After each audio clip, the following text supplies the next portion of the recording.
വൈറലായ fish fry ഞാൻ try ചെയ്തിട്ടുണ്ടായിരുന്നു അയില വെച്ചിട്ട്. ഇത് സൂത വെച്ചിട്ട് എൻ്റേതായ രീതിയിൽ ചെറിയൊരു മാറ്റം വരുത്തിയിട്ട് ഉണ്ടാക്കിയതാണ്. അപ്പം കിടു ടേസ്റ്റ് ആയിരുന്നു. മക്കളെ ഒന്ന് ഉണ്ടാക്കി നോക്കാം കേട്ടോ.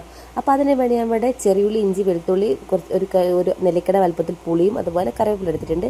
അപ്പോൾ സൂത മീനിലോട്ട് നമ്മളിതാ 1 ടീസ്പൂൺ മുളകും മഞ്ഞളും നമ്മുടെ പെരിഞ്ജീരകപ്പൊടി മസ്റ്റാട്ടോ. അതിലോട്ട് പെരിഞ്ജീരകപ്പൊടി 1 ടീസ്പൂണും ഉപ്പും ചേർത്ത് നമുക്ക് 10 മിനിറ്റ് പുരട്ടി വെക്കാം. അപ്പോൾ ഫ്ലെയിം ഓൺ ചെയ്യാതെ അവിടെ വെളിച്ചെണ്ണ വെച്ചിട്ട് നമുക്ക് ആവശ്യമുള്ളത്ര മുളക് പൊടി, മഞ്ഞളും ഉപ്പും ചേർത്ത് നമുക്ക് എന്ത് ചെയ്യാം, ഇതൊന്ന് ഇളക്കി കൊടുത്തതിന് ശേഷം നമ്മൾ ചതച്ച് വെച്ച ഇഞ്ചി, വെളുത്തുള്ളി, ചെറിയുള്ളി, കറിവേപ്പിലയും ആവശ്യത്തിനുള്ള ഉപ്പും കൂടി ചേർത്തിട്ട് നന്നായിട്ടൊന്ന് മിക്സ് ചെയ്തെടുത്തിട്ട് അല്ലെങ്കിൽ നമ്മുടെ പുളിവെള്ളം കൂടെ ഒഴിച്ച് കൊടുത്തതിന് ശേഷം നമ്മുടെ മീൻ ഇതുപോലെ വെച്ചെടുക്കാം. ഞാൻ ഇതേ റെസിപ്പി നമ്മുടെ പുരട്ടി വെക്കാതെ അയില വെച്ച് ചെയ്തിട്ടുണ്ട്. പക്ഷേ ഇത്ര ടേസ്റ്റ് ഉണ്ടായിരുന്നില്ല.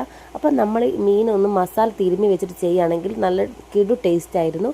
അപ്പോൾ ചോറുണ്ണാൻ ഇതേ വേണ്ടു, വേറെ ഒരു കറിയും നമുക്ക് ആവശ്യമില്ല. അപ്പോൾ എൻ്റെ ചാനൽ ഇഷ്ടപ്പെടുകയാണെങ്കിൽ